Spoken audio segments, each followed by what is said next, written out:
The REB Business Empowerment Showcase, shining a spotlight on the most innovative businesses that are helping principals, agents and property managers get ahead in their marketplace. Well, good day everyone, it's Liam Garman here, editor of RealEstate Business, back today with another episode of the REB Podcast. And today I have a fantastic guest here in the studio with me. He flew all the way down from Brisbane and he's back to Brisbane just after this. And it shows how important this is. My guest today is a finalist at the upcoming REB Innovation Awards, and it's going to be a fantastic awards. And if you want to meet him and his team, make sure you come across to that and say hello to him. And he's a finalist in the property management platform category. So it's pretty hotly contested.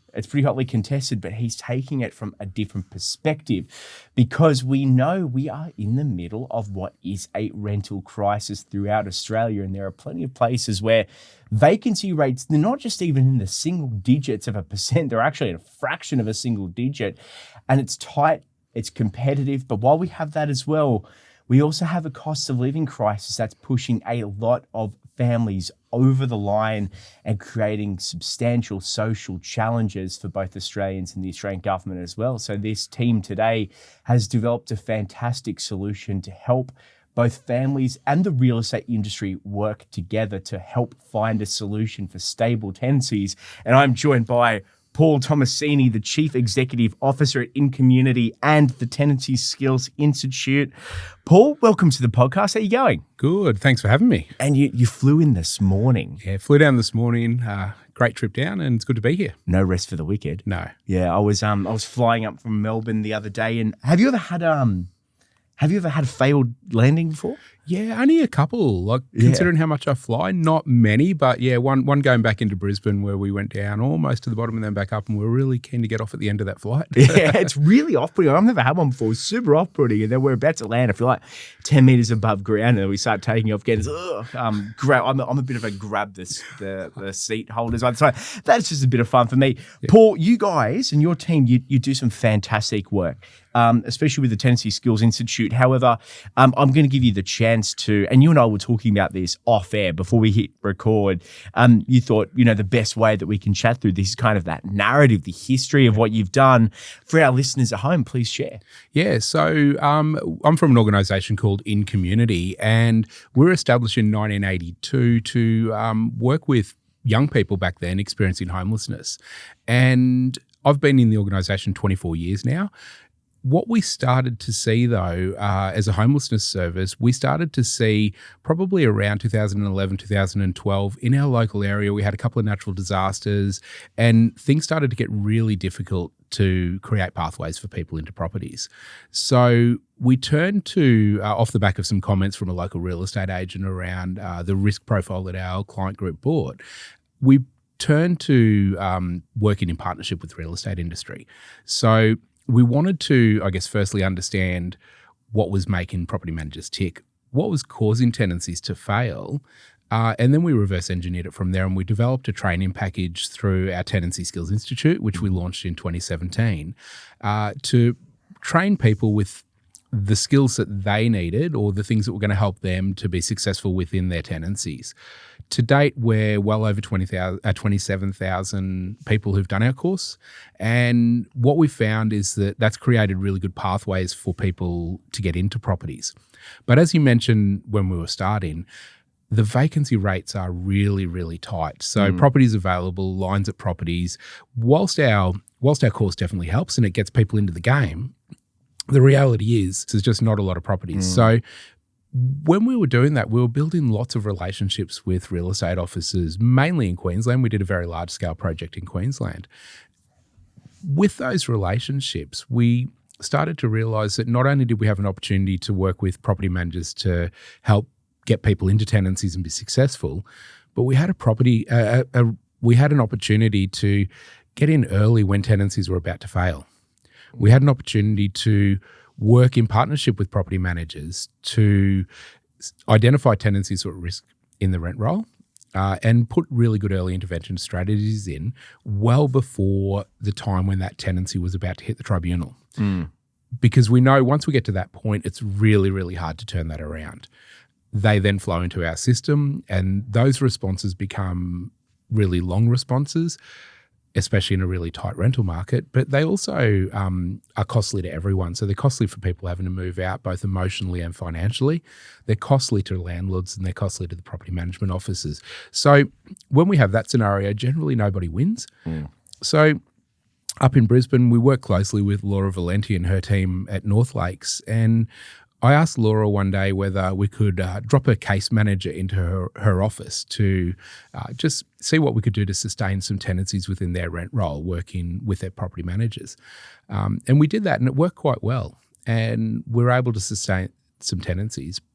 But more importantly, what we found was we probably didn't really need to be in the office if we had the relationship and if we had a really good referral pathway that was easy for property managers to use and was not going to take them a long time, and they didn't really need to know, I guess, what was in our sector, because when you unpack our community services sector, there's quite a lot of layers. It gets complex. Referral processes and eligibility are hard.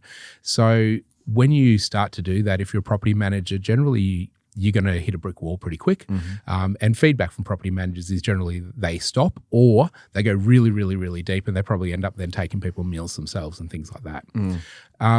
So we're able to then, through that work with Laura's team, realise that we could create something different. We could create a pathway. So we started to work on a tech pathway, which has now processed around 700 referrals and is PM Assist. So PM Assist is a tech pathway. It's a portal that property managers can use to refer their tenants into support services where there's an issue within that tenancy. Not surprisingly, at the moment, most commonly that's rental arrears, financial hardship, but it does include all other areas of tenancies that traditionally cause tenancies to fail, like property damage, maintenance, things like that. It is interesting because you mentioned before we hit record that you live kind of in the nexus between them, right? You live in the middle. And PM Assist is a truly fantastic example of a solution that you've developed. And perhaps I'll repeat it back to you, just see if I've got my head around it and for everyone at home as well. So it's a mechanism through which, if you're a tenant and you've fallen behind, that a property manager can kind of get ahead of the game and help refer them to get social support. So what you're both doing is you're not leaving it to the last minute, so to speak, for the tenant to receive help and support, but you're also not leaving it to the last minute for the property manager to be going through the tribunal. So you can start the process earlier, in which case, really, it is both tenant and landlord that are going to win at the end of the day. Yeah, absolutely. Our main user group are property managers. Yeah. But it's designed so that everyone wins in this scenario. We want outcomes that are win-win-win, because we know that when we get to that point, and we know that point's possible. Historically, when nothing existed, there was no other option other than to wait for the tribunal, because there was no way of easily connecting people across to supports. And really, the knowledge that property managers needed to do that, it's just not something they have time to do, right? But what we know as well through this experience is that if we made that process simple, which we've done, that it does get used. So it's been an important journey for us you mentioned we sit in that nexus in the middle. So we've intentionally placed ourselves there because we see the benefit in our two sectors working together. I often refer to property managers as the canary in the mine. They are the ones, and when you talk to property managers, generally they will know on their rent roll what's going to fail, why it's going to fail, and pretty much when it's going to fail. Yeah, they know a lot. The insights are insane. We've actually done research over the last couple of years with property managers to identify the number of tenancies at risk on their rent roll. In 2025, the number that they identified was about 3.9% in Queensland.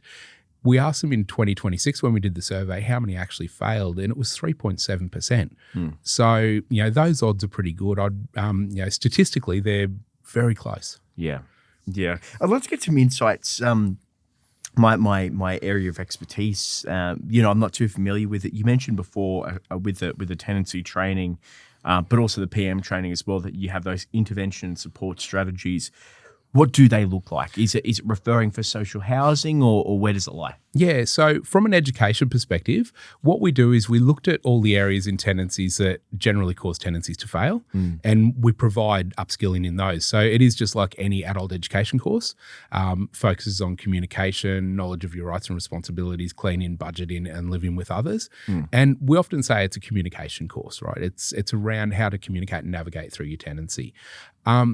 The early intervention, that support generally comes in the way of assistance to keep people in their properties. All over Australia, there's early intervention services funded by state government, mainly state and territory governments.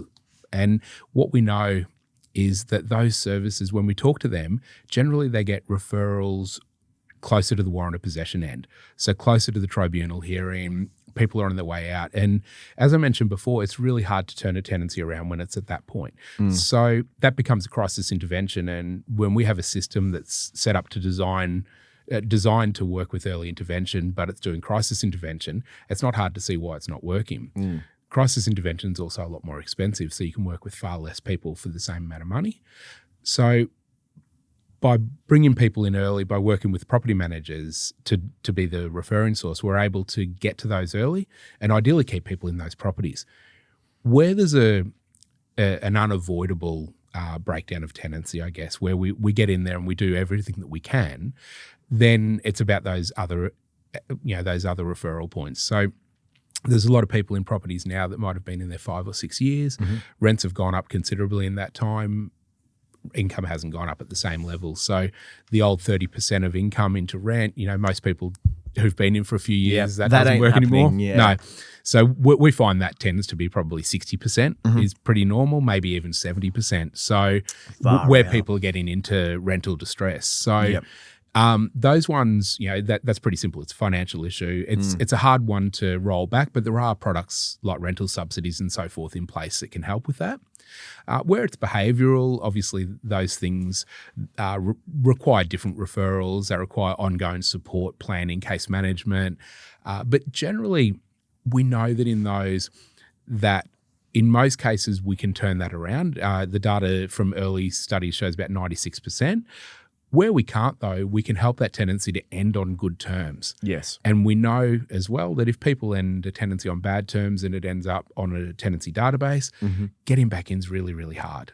So we want to try and make sure that people are well informed about the consequences of ending that tenancy on poor terms and also able to get into another tenancy that might be more affordable or in some cases it might be a social housing pathway. Take us through a day in the life of someone that's doing the course. Now, what courses can they expect to do? What modules are available to them? And what does the course look like tangibly? Yeah, so we run primarily 2 courses. So we have an introduction to renting course, which is a much shorter course, can be done in a couple of hours. The idea with that is to catch people that are really early in their renting journey. So it's primarily aimed at high school students or people that are going into housing with some kind of support. That course, it covers off on the same key areas that the skill sets course, which is the much longer course, covers, but it doesn't go into as much depth and it's not assessed. The longer course, the skill sets course, covers off on those 5 areas of communication, rights and responsibilities, cleaning within your tenancy, budgeting, managing your finances, and living with others, because we know that more and more people now are living in high-rise complexes or share housing. So it's about navigating those processes. And our full skill sets course, it's about 10 hours of content. Most people do it over a few days and it's assessed. So it's assessed, it's competency-based. So people either pass or they don't pass and then they keep on going until they've got the learnings right. It's primarily delivered online, but we do some stuff in person still. What is, and I'm guessing, a lot of our listeners there, we have a lot of property managers that listen to this. They love it. And shout out to them because they also do have a hard job, and it's not uncommon that you have property managers out there that are, very much on the side of the tenants, but they're getting pressured from their clients at the end of the day. What does your relationship with property managers and agents look like? The benefit to them if they were to recommend this course onto their tenants, The benefit to them is a better informed tenant is a better partner at the end of the day, right? Yeah, absolutely. And one of the biggest things we do, and we absolutely acknowledge the work that property managers do and how little credit they get for such a big role that they play in that tenancy journey. We've worked intentionally to build relationships with property managers as we've developed this course. And we work with around 600 offices over the last sort of 5 or 6 years as we've been developing it. One thing, I guess, if I had to say the one thing that you get from a tenant that's done one of our courses is you're going to get a tenant that actually has a much better understanding of what they're coming into. And someone who walks into something informed is more likely to be successful at it. They're going to understand the communication. They're going to understand when you send them something, why you're sending it to them. So it's not so much about their rights and responsibilities. We talk about that, but we talk about how to find that information and how to get correct and current information rather than just going to Reddit and hoping for the best. What we know though is that most of our success stories, where we hear great stories from our students and from our property managers that we've worked with, it's around that shift in communication. The move from the traditional bury your head in the sand, hope for the best and wait for the inspection to deal with the issue that's just happened, to being proactive and on the front foot. So we've got tenants that are, something might have gone wrong and, their pay hasn't come in, for example, or they've lost a job. They'll jump on the phone to their property manager and talk to them about what's happening and put a plan in place. So the property manager doesn't find out 3, 4, 5, 6 days later when there's no rent and then they finally call them and may or may not get onto them. So absolutely, yeah. So that's a big part. It's around that shift in behavioural change of the tenant, but on the basis of a much better understanding of the nature of the relationship, but also that their property manager is actually one of their biggest allies in their tenancy journey if they approach it the right way. Yeah. Oh, no, I totally agree. What do you think are some of the biggest misconceptions in the real estate industry about what actually causes and what's actually behind tenancy breakdowns? So, look, I think probably one of the things is choice, like that often this stuff. Choice. Yeah, that it might actually be a choice. People are choosing not to do something. And in some cases that's true. What we hear and what gets perpetuated, I think, from both sectors is the extreme ends of the story. So we always hear about the worst tenants, and we always hear about the worst property managers. We never hear about the unremarkable, but that's what we hear a lot about, right? We hear a lot of stories about really cool stuff that probably isn't media worthy. Like what, for example? Just about property managers going out of their way to do good things for their tenants, going out of their way to make sure their tenants are informed, being compassionate tenants that are actually doing really well within their tenancy, that are taking proactive steps, that are asking the right questions, doing the right things. But I think back to that question of misconceptions. I think we don't know until we unpack, and what we know is usually lots of layers to situations that are going on. Having said that, though, in a lot of cases, it's probably better that you don't peel back that onion. Yeah, okay. And you just deal with what you see on the surface, because as long as we can resolve what we're seeing on the surface, then what sits under that probably is best left untouched, and it's probably better dealt with by professionals.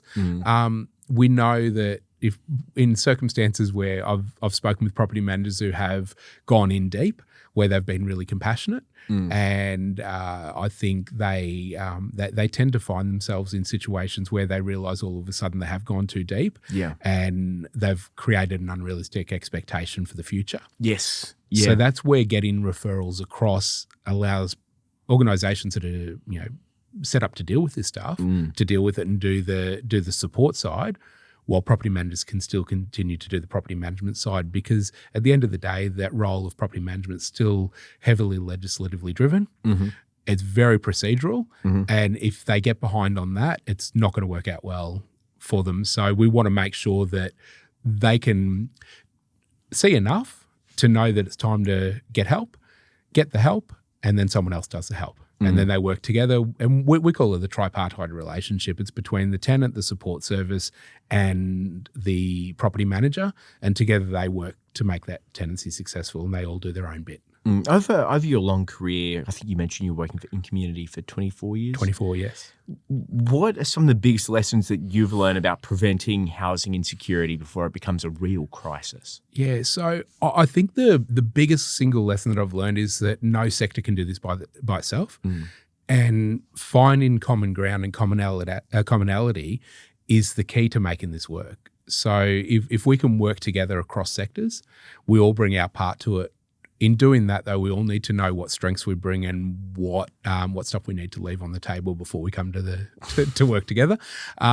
We often talk about leaving our weapons at the door, and because we do have difference, but we also have a lot of commonality. And the more we can focus on commonality, the more we can do stuff well together. And I think our way out of this housing crisis, obviously, it involves building lots of dwellings.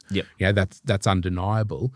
But it also involves making sure that the sectors that are working to support people in housing and to keep people in houses are actually working productively together, and that we're not clogging up the tribunals where we don't unnecessarily need to. We're not turning landlords off because of bad outcomes, where there's long running rental arrears and things like that. That we're getting supports to people early, that we're making sure that people in tenancies are aware of how to be great in that tenancy, how to thrive, and what their obligations are. So you've worked with a lot of people in the real estate industry, and whether it's PM Assist or some of the broader offerings from Tenancy Skills Institute or inCommunity. But, broadly, what's the industry's response been? Actually, you did mention that you had a case manager working in an office up in Brisbane. What's the industry response been, and what surprised you about that adoption growing? Yeah, so industry response has been quite good,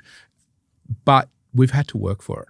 And I think one of the things is, it was important for me, something that I probably picked up quite early, is that we had to show that we were real and here for the right reasons. Historically, and we do a bit of work with organisations where we go in and we help them develop plans to work better with their local real estate industry. Consistent feedback we get about our sector is that we are there when we need something, and when they need us, we're not there. We're kind of like the teenager. Yeah. We're the teenager that's there when they want money, but when it's time to do the chores, they seem to disappear. Yeah. Largely that's been through constraints of funded programs and things like that. But it's something that I think our sector hasn't explained really well in terms of what we can do and what we can't do. So it often comes across as promise everything, deliver nothing. So we've kind of been building on that, and as we go, we've been trying to help our sector to realise that there's better ways to work together as well. So we're bringing our sector along on that journey as well. And I think one of the biggest learnings for me is that we had to show up and show that we were real. We've built relationships with majority of the real estate institutes, around at some level around the country, particularly Queensland ACT, the REIA, etc. We've built it with lots of property management offices and with lots of the big players within the industry. And the more that we've done that and the more that we've shown up, the more that they've given back to us and been part of our journey. Our thing's more than just an app. It's more than just training. It's a movement to change the way in which our two sectors work together.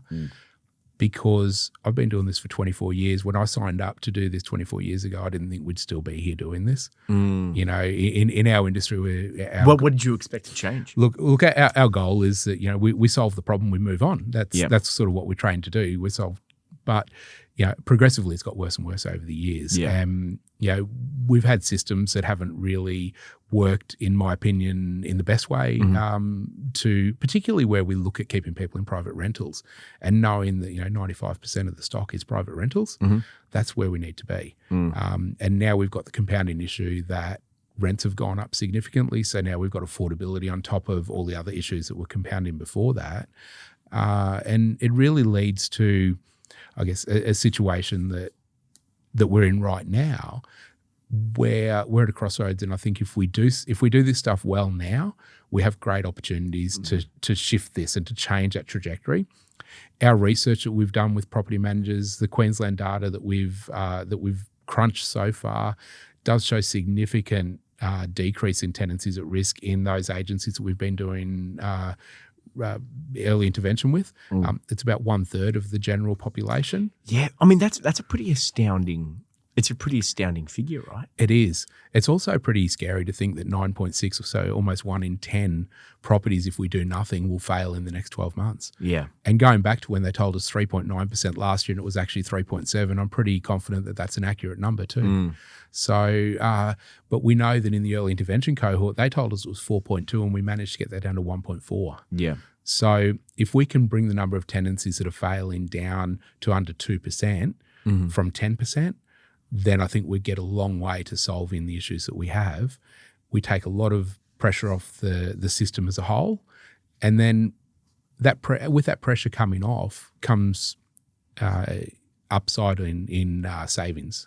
So early intervention is cheaper than crisis intervention.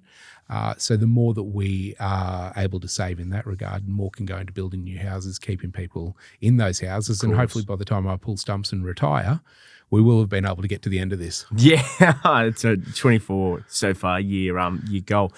Look, there's been so many different news headlines written about this, and you speak to so many different people, and everyone's got a different opinion on it, it seems. But are you currently seeing a lot of change in the rental market, and given the risk posed to renters, are we predicting larger rental increases on the horizon?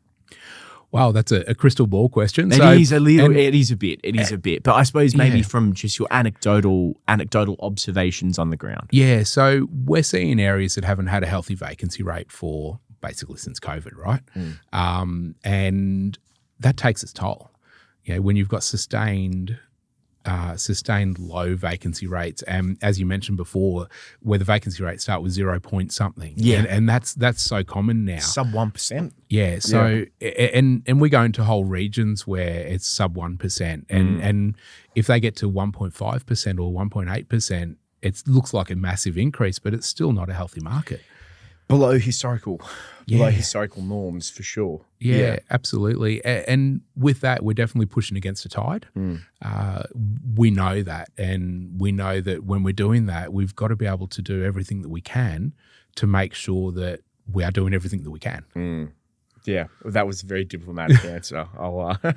Very diplomatic answer. Now, you're a finalist for Innovator of the Year at the REB Innovation Awards in the PM category. Of your career, what are you most proud of, and what problems are there on the horizon that you're getting ahead of? Yeah, look. So I think what I'm most proud of, look, I lead a great team. We're not a huge team. There's only about 30 of us in total. It's pretty big. And and I think we do some really cool stuff. We have this mantra that we want to make good better.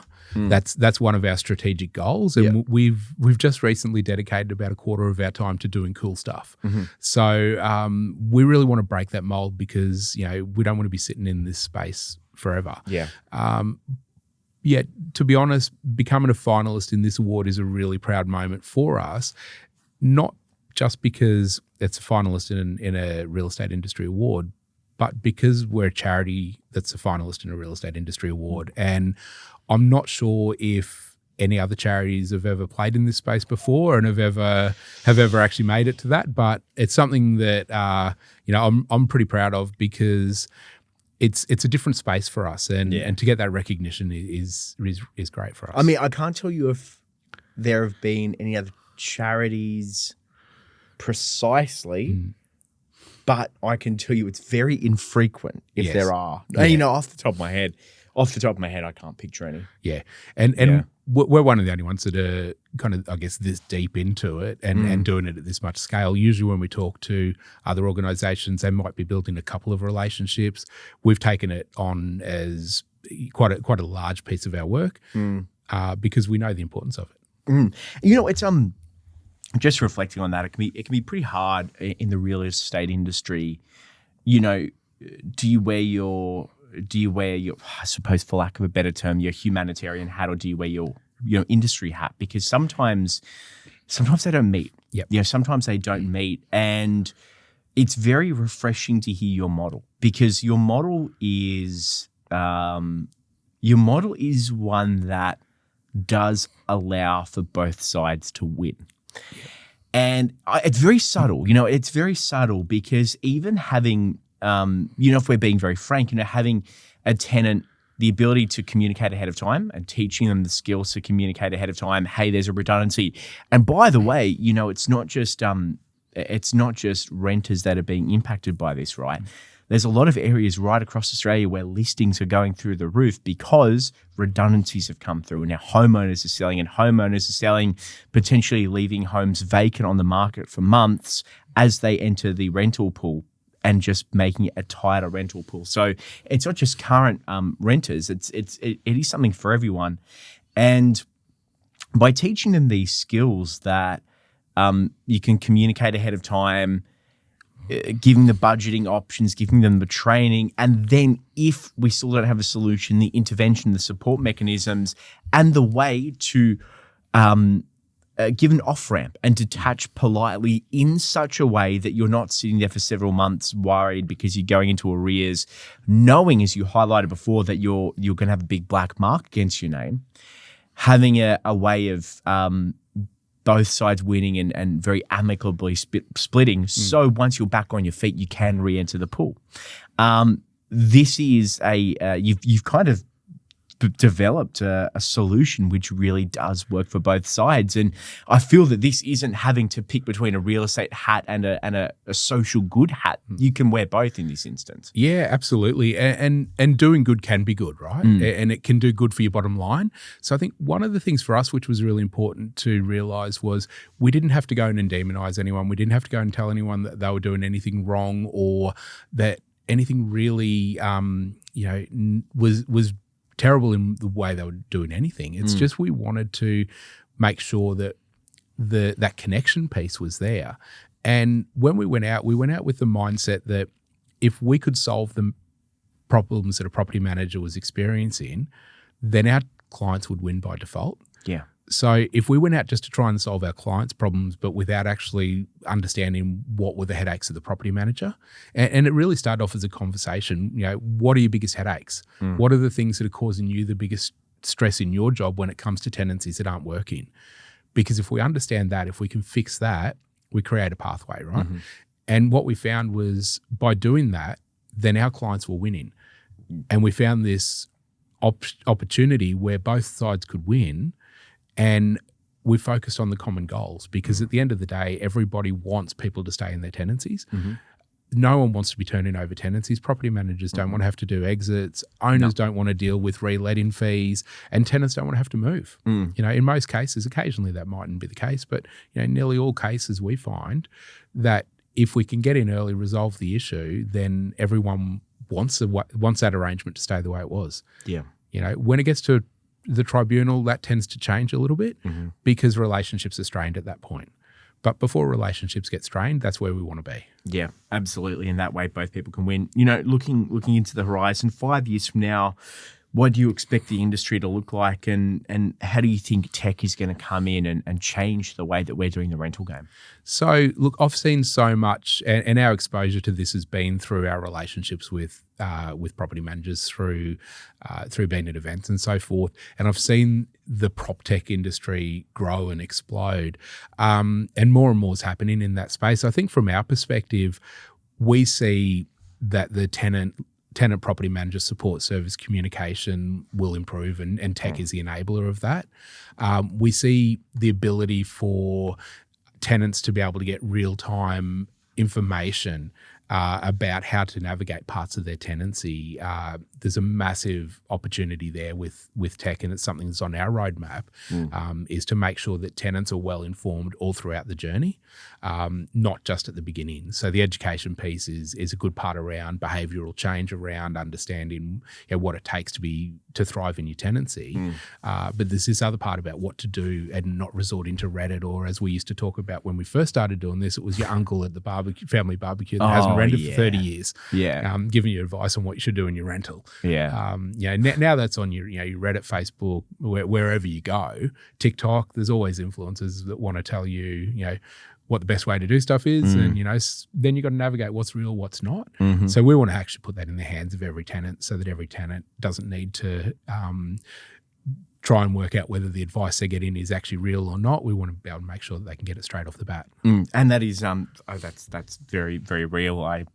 You see it all the time in property, right? You know, Uncle so-and-so at the family barbecue giving you what is really bad advice. Terrible advice. Terrible advice. Do not do what he says. Yeah. I mean, sometimes he'll be correct, but speak to the experts.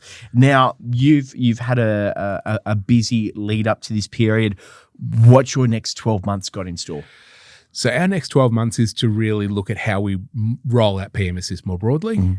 We're consolidating some stuff with our education and rebranding some courses. But other than that, it's really a focus on how can we do better with PM Assist? How can we get more people assisted and keep more people in their houses by using it? And I think this is a fantastic opportunity for any agents, principals, PMs that are listening. I think this is a fantastic opportunity to roll it out. Make sure you have informed tenants, and it's not just as Paul was saying about coming with the legislation knowledge or anything like that to be combative. But what it is the second, third, fourth order effects. It's the budgeting, it's the cleaning, it's being able to proactively communicate with you as a property manager, and knowing what you can and can't do in terms of that tenancy. And especially as property managers, there is so much burnout in the industry. There is so much administrative burden, and I think Paul knows how many challenges that property managers face with having 100-200 properties under management, and how challenging the comms piece can be. It's actually a good business. It's a good business move to partner with you, right? Yeah, absolutely. And we really value the work of property managers and what property managers have been able to do for the development of our work. Yeah, they've been a big part of the development of our work. When we started this work, we went out and we spent time with property managers, and we wanted to learn from them. We wanted to understand more about what made them tick, and then they helped us design our products. Yeah.